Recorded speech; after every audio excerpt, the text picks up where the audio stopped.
नमस्कार दोस्तों, हम सभी को बचपन से यही सिखाया जाता है कि अच्छी पढ़ाई करो, अच्छी नौकरी पाओ और जिंदगी सुरक्षित बनाओ। लेकिन क्या यही सोच हमें आर्थिक आजादी दिला सकती है? रिच डैड पुअर डैड पैसों को देखने के दो बिल्कुल अलग नजरिए दिखाती है। एक नजरिया है नौकरी, सैलरी और सुरक्षा का, और दूसरा नजरिया है एसेट्स, बिजनेस और फाइनेंशियल इंटेलिजेंस का। ये किताब पैसे के पीछे भागने की नहीं, बल्कि पैसे को समझने की सीख देती है। ये बताती है कि अमीर और मध्यम वर्ग पैसों के बारे में अलग तरह से क्यों सोचते हैं। इस ऑडियो बुक में आप जानेंगे इनकम और वेल्थ का अंतर, एसेट्स और लायबिलिटीज की सही पहचान और वो माइंडसेट जो लॉन्ग टर्म फाइनेंशियल फ्रीडम की ओर ले जाता है। अगर आप सिर्फ कमाने से आगे बढ़कर पैसा समझना चाहते हैं तो यह ऑडियो बुक आपके लिए है। आइए इस सीखने की यात्रा की शुरुआत करें। चैप्टर 1, अमीर पैसों के लिए काम नहीं करते। इस चैप्टर की शुरुआत दो अलग अलग सोच से होती है। एक सोच है पुअर डैड की, जो पढ़ाई, नौकरी और सुरक्षा पर भरोसा करते हैं। दूसरी सोच है रिच डैड की, जो पैसों को समझना और उन्हें काम पर लगाना सिखाते हैं। पुअर डैड मानते हैं कि पैसा कमाने का सबसे सुरक्षित तरीका एक अच्छी नौकरी है। सैलरी आए, बिल भरो और बचा हुआ पैसा जमा कर लो। लेकिन रिच डैड इस सोच से सहमत नहीं है। रिच डैड कहते हैं, अगर आप सिर्फ सैलरी के लिए काम करते हैं तो आप पैसों के गुलाम बन जाते हैं। डर और लालच आपके फैसले लेने लगते हैं। डर कि कहीं नौकरी न चली जाए, लालच कि ज्यादा पैसा मिल जाए। इसी डर और लालच के बीच ज्यादातर लोग पूरी जिंदगी फंसे रहते हैं। रिच डैड सिखाते हैं कि पैसे के लिए काम करने के बजाय पैसे को समझना सीखो। जब आप पैसों को समझते हैं तो आप कंट्रोल में आते हैं, वरना पैसा आपको कंट्रोल करता है। इस चैप्टर में लेखक बताते हैं कि बचपन में उन्हें कम उम्र में काम करना पड़ा। उन्हें बहुत कम पैसे मिलते थे, लेकिन रिच डैड ने उन्हें धैर्य सिखाया। रिच डैड चाहते थे कि वे जल्दी अमीर बनने की सोच छोड़ें और पैसों के पीछे की लॉजिक समझें। सबसे बड़ी सीख यह है कि सैलरी टेम्पररी होती है, लेकिन फाइनेंशियल इंटेलिजेंस परमानेंट। अगर आप सिर्फ मेहनत करते हैं और नहीं समझते कि पैसा कैसे काम करता है, तो चाहे आप कितना भी कमा लें, आप फाइनेंशियली फ्री नहीं बन पाएंगे। रिच डैड कहते हैं, गलतियों से डरो मत, पैसे की कमी से नहीं, पैसे की समझ की कमी से डरना चाहिए। ये चैप्टर हमें सिखाता है कि फाइनेंशियल फ्रीडम की शुरुआत नौकरी से नहीं, सोच बदलने से होती है। चैप्टर 2, फाइनेंशियल लिटरेसी क्यों जरूरी है। इस चैप्टर में रॉबर्ट कियोसाकी एक बहुत जरूरी सवाल उठाते हैं। अगर कोई व्यक्ति अच्छा कमा रहा है तो फिर भी वह गरीब क्यों रह जाता है? इसका जवाब है फाइनेंशियल लिटरेसी की कमी। फाइनेंशियल लिटरेसी का मतलब है पैसे को समझना, ये जानना कि पैसा कैसे आता है, कैसे जाता है और कैसे बढ़ाया जा सकता है। ज्यादातर लोग जिंदगी भर काम करते हैं, लेकिन यह नहीं सीखते कि पैसा उनके लिए काम कैसे करे। रिच डैड बताते हैं कि अमीर और गरीब में सबसे बड़ा फर्क एसेट्स और लायबिलिटीज की समझ का है। एसेट्स वे चीजें होती हैं जो आपकी जेब में पैसा डालें, जैसे business, investments, rental income. Liabilities वे चीजें होती हैं जो आपकी जेब से पैसा निकालें, जैसे महंगी का अननेसेसरी खर्च, लोन्स। समस्या यह है कि अधिकतर लोग लायबिलिटीज को एसेट्स समझ लेते हैं। पुअर डैड मानते थे कि घर खरीदना सबसे बड़ा एसेट है, लेकिन रिच डैड समझाते हैं कि अगर घर आपकी जेब से हर महीने पैसा निकाल रहा है तो वह लायबिलिटी है। फाइनेंशियल लिटरेसी सिखाती है कि चीजों को इमोशंस से नहीं, नंबर से देखा जाए। इस चैप्टर में यह भी बताया गया है कि क्यों ज्यादा कमाने वाले लोग भी फाइनेंशियल स्ट्रेस में रहते हैं। जैसे जैसे इनकम बढ़ती है, एक्सपेंसेस भी बढ़ जाते हैं। इसे लाइफस्टाइल इन्फ्लेशन कहते हैं। अगर इनकम बढ़े लेकिन एसेट्स न बढ़ें तो फाइनेंशियल फ्रीडम नहीं आती। रिच डैड कहते हैं, स्कूल हमें पढ़ना, लिखना और नौकरी करना सिखाते हैं, लेकिन पैसा संभालना नहीं सिखाते। इसीलिए डॉक्टर, इंजीनियर और प्रोफेशनल अच्छा कमाने के बावजूद फाइनेंशियली परेशान रहते हैं। इस चैप्टर की सबसे बड़ी सीख है, पैसा कमाने से पहले पैसे को समझना सीखिए। फाइनेंशियल लिटरेसी कोई डिग्री नहीं है, यह एक लाइफ स्किल है। जब आप एसेट्स बनाना शुरू करते हैं तो पैसा धीरे धीरे आपके लिए काम करने लगता है, और यही फाइनेंशियल फ्रीडम की असल शुरुआत है। चैप्टर 3, अपना खुद का बिजनेस संभालो। इस चैप्टर में रिच डैड एक बहुत जरूरी बात सिखाते हैं। अपना खुद का बिजनेस संभालना सीखो। यहाँ बिजनेस का मतलब नौकरी छोड़ देना नहीं है। अधिकतर लोग अपनी पूरी जिंदगी किसी और के बिजनेस को मजबूत करने में लगा देते हैं। वे कंपनी के लिए काम करते हैं, लेकिन खुद के लिए कुछ नहीं बनाते। रिच डैड कहते हैं, आपकी नौकरी आपकी इनकम है, लेकिन आपका बिजनेस आपकी वेल्थ बनाता है। पुअर डैड मानते थे कि एक सुरक्षित नौकरी सबसे जरूरी चीज है, लेकिन रिच डैड का फोकस था एसेट्स बनाने पर। एसेट्स वे चीजें हैं जो आपकी जेब में पैसा डालती रहें, चाहे आप काम कर रहे हों या नहीं। रिच डैड समझाते हैं कि आपको दो चीजों पर ध्यान देना चाहिए। एक, अपनी प्रोफेशन पर, जिससे आपकी रोजी रोटी चलती है। दूसरा, अपने एसेट्स पर, जो आपको लॉन्ग टर्म फ्रीडम देते हैं। समस्या यह है कि ज्यादातर लोग पहली चीज में ही पूरी एनर्जी लगा देते हैं। इस चैप्टर में एसेट्स के कुछ उदाहरण दिए गए हैं। Businesses, stocks, bonds, intellectual property, income generating real estate और लायबिलिटीज के उदाहरण। महंगी का, अननेसेसरी लोन्स, ऐसी चीजें जो वैल्यू नहीं बढ़ाती। रिच डैड कहते हैं, जब भी पैसा आए पहले एसेट्स खरीदो, फिर लायबिलिटीज। लेकिन आम लोग पहले खर्च करते हैं, फिर बचा हुआ पैसा बचत में डालते हैं। यही फर्क अमीर और गरीब की सोच में होता है। एक और जरूरी सीख है, आपकी सैलरी बढ़ना आपको अमीर नहीं बनाता। अगर आपकी इनकम बढ़ रही है लेकिन एसेट्स नहीं, तो आप सिर्फ ज्यादा कमाने वाले कर्मचारी हैं। रिच डैड ये भी सिखाते हैं कि एसेट्स बनाना धीरे धीरे शुरू किया जा सकता है। छोटे इन्वेस्टमेंट्स, सिंपल बिजनेसेस और लर्निंग माइंडसेट से। जरूरी नहीं कि आप तुरंत बड़ा रिस्क लें। इस चैप्टर की मुख्य बात यह है, जब आप अपने एसेट्स पर ध्यान देते हैं तो पैसा आपके लिए काम करता है, और जब पैसा आपके लिए काम करने लगता है तभी फाइनेंशियल फ्रीडम की राह खुलती है। चैप्टर 4, टैक्सेस का इतिहास और कॉर्पोरेशंस की ताकत। इस चैप्टर में रॉबर्ट कियोसाकी बताते हैं कि पैसा कमाने से ज्यादा जरूरी है पैसे को बचाना और समझदारी से स्ट्रक्चर करना। ज्यादातर लोग सोचते हैं कि टैक्सेस अमीरों पर लगाए जाते हैं, लेकिन इतिहास कुछ और बताता है।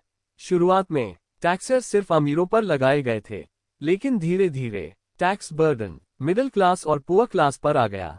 अमीर लोग टैक्सेस से बचने के लिए नए रास्ते खोजते गए। यहीं से कॉर्पोरेशंस की ताकत सामने आती है। कॉर्पोरेशन का मतलब है एक लीगल एंटिटी जो व्यक्ति से अलग होती है। रिच डैड समझाते हैं कि कॉर्पोरेशन पैसा कमाती है, खर्च करती है और उसके बाद टैक्स देती है, लेकिन आम आदमी पहले टैक्स देता है और फिर खर्च करता है। यही सबसे बड़ा फर्क है। कॉर्पोरेशंस के पास ये सुविधा होती है कि वे अपने एक्सपेंसेस बिजनेस कॉस्ट के रूप में दिखा सकें, जैसे ट्रैवल, फूड, ट्रेनिंग, व्हीकल। लेकिन सैलरीड लोग टैक्स देने के बाद इन खर्चों को उठाते हैं। इसीलिए रिच डैड कहते हैं, सिर्फ सैलरी पर निर्भर रहना फाइनेंशियली कमजोर बनाता है। पुअर डैड मानते थे कि ज्यादा कमाने से प्रॉब्लम सॉल्व हो जाएगी, लेकिन रिच डैड मानते थे कि फाइनेंशियल इंटेलिजेंस टैक्स प्लानिंग से भी जुड़ी होती है। अगर आप टैक्स नहीं समझते तो आप ज्यादा कमा कर भी कम बचा पाएंगे। इस चैप्टर का मकसद यह नहीं है कि टैक्स से डराया जाए, बल्कि यह सिखाना है कि कानूनी तरीके से टैक्स रूल्स को समझा जाए।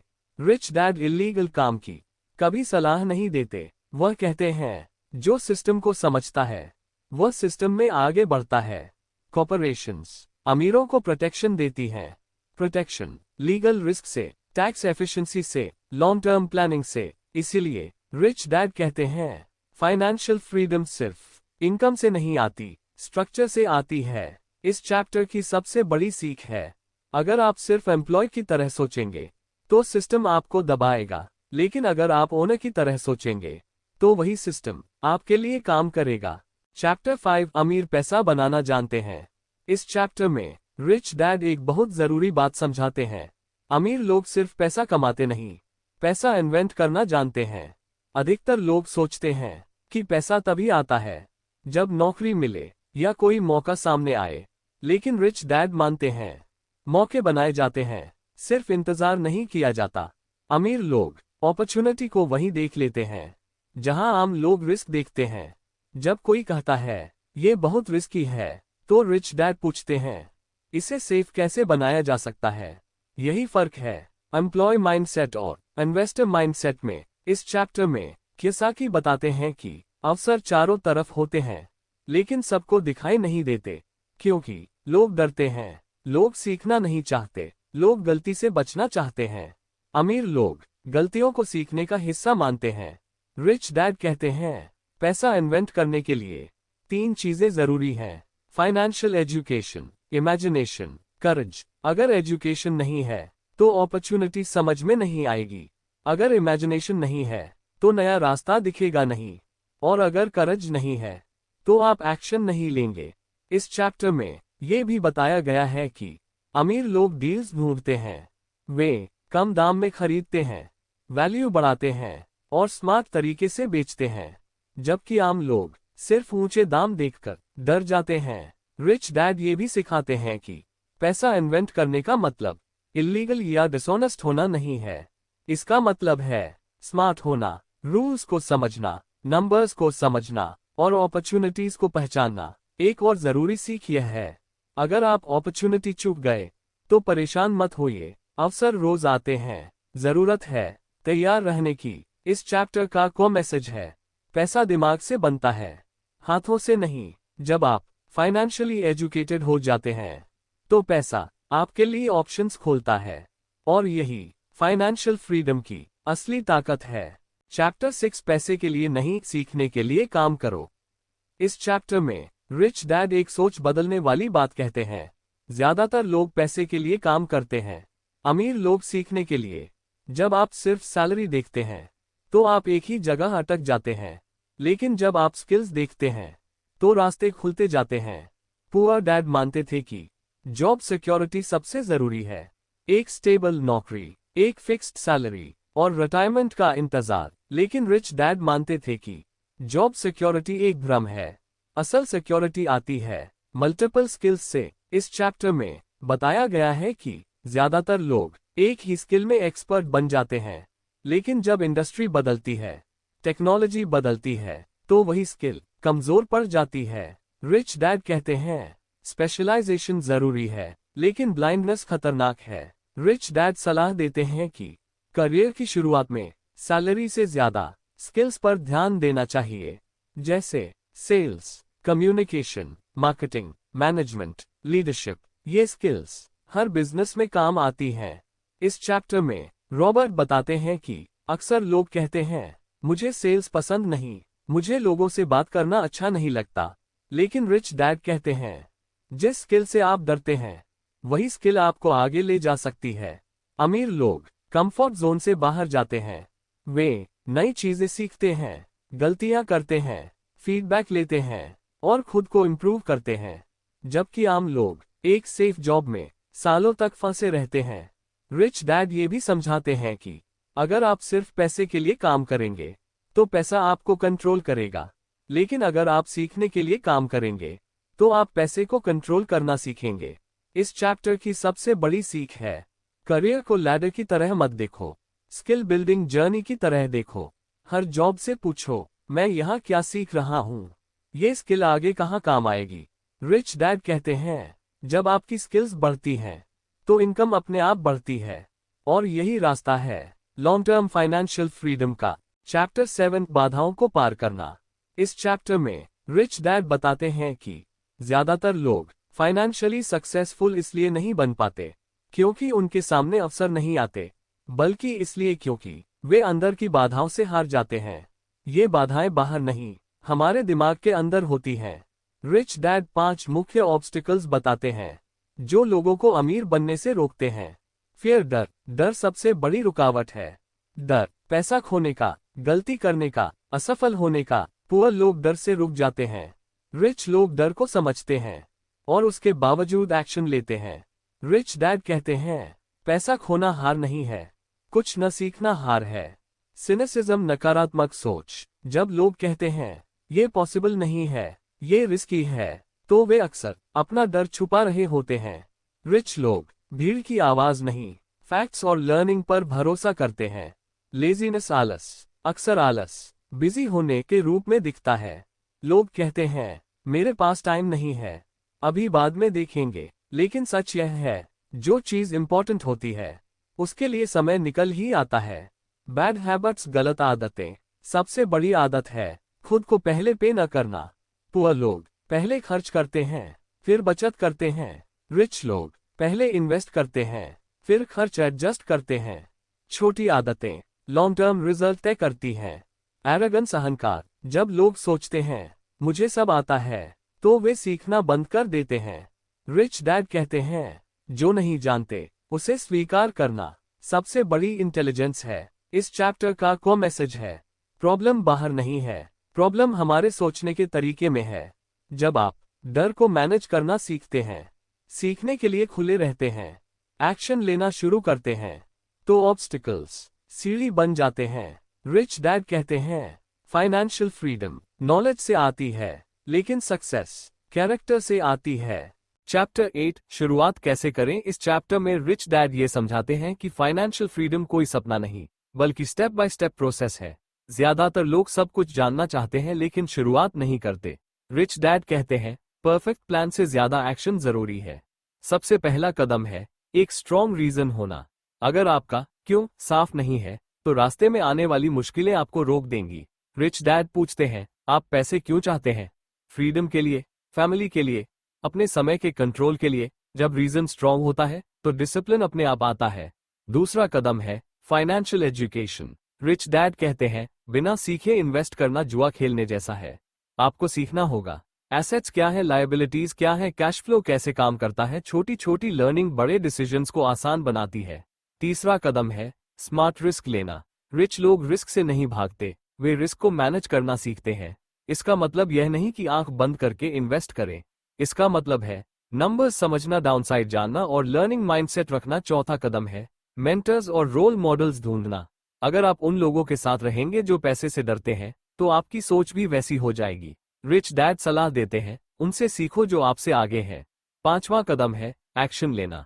किताबें पढ़ना अच्छा है, ऑडियो बुक सुनना भी अच्छा है, लेकिन जब तक आप छोटा सा कदम नहीं उठाते, कुछ नहीं बदलेगा। एक्शन छोटा हो सकता है, सेविंग हैबिट बदलना, फाइनेंशियल स्टेटमेंट बनाना या इन्वेस्टमेंट सीखना इस चैप्टर की सबसे बड़ी सीख है। फाइनेंशियल जर्नी में स्लो होना ठीक है, रुक जाना नहीं। रिच डैड कहते हैं, जो आज शुरू करता है वही कल आगे होता है। चैप्टर 9 और आगे बढ़ना चाहते हैं, ये कदम अपनाइए। इस चैप्टर में रिच डैड उन लोगों से बात करते हैं जो फाइनेंशियल बेसिक्स समझ चुके हैं और अब नेक्स्ट लेवल पर जाना चाहते हैं। ये चैप्टर थियरी से ज्यादा प्रैक्टिकल एक्शन पर फोकस करता है। रिच डैड कहते हैं, अगर आप अमीर लोगों की तरह सोचना चाहते हैं, तो आपको उनकी हैबिट्स अपनानी होंगी। पहली हैबिट है निरंतर सीखते रहना। अमीर लोग कभी यह नहीं कहते कि मुझे सब आता है। वे सेमिनार्स अटेंड करते हैं, बुक्स पढ़ते हैं, एक्सपर्ट से सवाल पूछते हैं। नॉलेज ही कॉन्फिडेंस की असली वजह है। दूसरी हैबिट है डील्स ढूंढना। रिच लोग खरीदने से पहले नंबर्स देखते हैं, भावनाएं नहीं। वे पूछते हैं, कैश फ्लो क्या है, रिस्क कितना है, रिटर्न लॉन्ग टर्म में कैसा है। अपॉर्चुनिटी अक्सर उन लोगों को मिलती है जो तैयार रहते हैं। तीसरी हैबिट है स्मार्ट लोगों के साथ रहना। अगर आप हमेशा नेगेटिव लोगों से घिरे रहेंगे, तो आप एक्शन लेने से डरेंगे। रिच डैड कहते हैं, जो आप बनना चाहते हैं उनके करीब जाए। एनर्जी और थिंकिंग एनवायरनमेंट से आती है। चौथी हैबिट है give before you get. Rich लोग सिर्फ लेने की नहीं, वैल्यू देने की सोच रखते हैं। जब आप मदद करते हैं, नॉलेज शेयर करते हैं, अपॉर्चुनिटीज बनाते हैं, तो पैसा अक्सर पीछे पीछे आता है। पांचवी हैबिट है फेथ और एक्शन का बैलेंस। कई लोग या तो बहुत ज्यादा डरते हैं या बहुत ज्यादा कॉन्फिडेंट हो जाते हैं। रिच डैड कहते हैं, डर को इग्नोर मत करो, लेकिन उसे कंट्रोल करने दो। इस चैप्टर की सबसे बड़ी सीख है फाइनेंशियल सक्सेस एक दिन में नहीं आता। यह छोटे डिसीजंस, डेली हैबिट्स और कंसिस्टेंट एक्शन का नतीजा होता है। रिच डैड याद दिलाते हैं, आप जितना ज्यादा सीखेंगे उतना ज्यादा अर्न करेंगे, और जितना ज्यादा एक्ट करेंगे उतना ज्यादा ग्रो करेंगे। चैप्टर 10 अंतिम सीख और आगे का रास्ता। इस अंतिम चैप्टर में रिच डैड पूरी किताब की सीख को एक प्रैक्टिकल डायरेक्शन में बदलते हैं। ये चैप्टर आपको अमीर बनाने का फॉर्मूला नहीं, बल्कि अमीर बनने की सोच देता है। रिच डैड कहते हैं, ज्यादातर लोग पैसा कमाने के सपने तो देखते हैं, लेकिन सीखने और बदलने के लिए तैयार नहीं होते। फाइनेंशियल फ्रीडम सिर्फ नॉलेज से नहीं आती, एक्शन से आती है। सबसे पहली बात, स्टार्ट स्मॉल, थिंक बिग। आपको बड़ा इन्वेस्टर बनने के लिए आज ही लाखों की जरूरत नहीं है। छोटा कदम, अपने खर्चों को समझना, एसेट्स और लायबिलिटीज को अलग करना, सेविंग से पहले इन्वेस्टिंग सीखना। छोटे कदम कॉन्फिडेंस बनाते हैं। दूसरी जरूरी बात, मिस्टेक से डरना बंद करें। रिच डैड कहते हैं, गलती करना गलत नहीं है, सीखना बंद करना गलत है। हर सक्सेसफुल इन्वेस्टर कभी न कभी पैसा खो चुका होता है। डिफरेंस यह है कि अमीर लोग गलती एनालाइज करते हैं, सीखते हैं और दोबारा बेहतर निर्णय लेते हैं। तीसरी बात, डिसिप्लिन और पेशेंस। फाइनेंशियल सक्सेस ओवरनाइट नहीं आता, यह डिसिप्लिन से, कंसिस्टेंसी से और टाइम के साथ बिल्ड होता है। जो लोग जल्दी अमीर बनना चाहते हैं, अक्सर जल्दी सब कुछ खो देते हैं। चौथी बात, रिस्पॉन्सिबिलिटी लेना। रिच डैड कहते हैं, जब आप अपनी फाइनेंशियल लाइफ की पूरी जिम्मेदारी लेते हैं, तभी बदलाव शुरू होता है। दोष देना आसान है, सरकार को, बॉस को, इकोनॉमी को, लेकिन सॉल्यूशन हमेशा खुद के अंदर होता है। इस चैप्टर का अंतिम मैसेज है, पैसा आपका सर्वेंट बन सकता है, लेकिन तभी जब आप उसे समझते हैं। अगर आप सीखते रहेंगे, एक्शन लेते रहेंगे और लॉन्ग टर्म सोचेंगे, तो फाइनेंशियल फ्रीडम एक सपना नहीं, एक रियलिटी बन सकती है। रिच डैड की यह सीख यहीं खत्म नहीं होती, यहाँ से आपकी अपनी जर्नी शुरू होती है। आपने अभी जिस ऑडियो बुक को सुना, वह सिर्फ पैसों के बारे में नहीं थी, वह सोच बदलने के बारे में थी।